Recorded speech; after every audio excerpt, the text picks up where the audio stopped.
Görürsünüz, bax, bugün bayramdır, bazar bombalanmışdı. Bugünkü gün alver yoxdur. Elə belə 1-2 gün oldu elə belə. Bu gün alver yoxdur. Axırıncı çərşənbə qabağı oldu, 2 gün. Всё.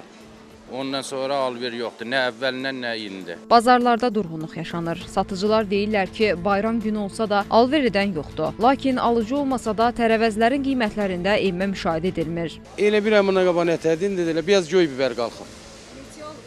Məsələn, 50-60 köpək qalxıb, ondan qalan hamısı eyni. Pomidor elə bir ay bundan qabaq da baha olub, indi də bahadır. Pomidorun ən bahalısı var 6 manata, 8 manata, nə bilim. Xırda pomidorlar var 16 manata. Xiyarların qiyməti düşüb.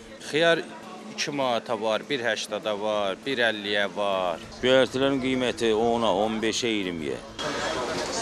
Bəs bir ay bundan qabaq necə? Bir ay bundan qabaq 15-ə, 10-a, 12-yə, 15-ə belə.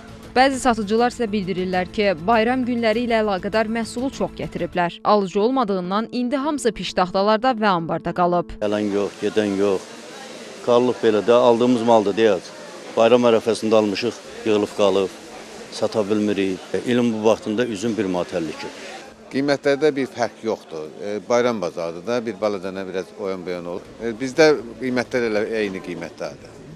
Bəzi şeylərdə biraz vardı, ananasda zadda. Başqa cür elə bir fərq yoxdur.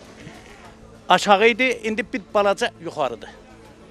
Amma vallahi 50 qəpik, 1 manat, 20 qəpik. Baxır, hər meyvənin öz qiyməti var.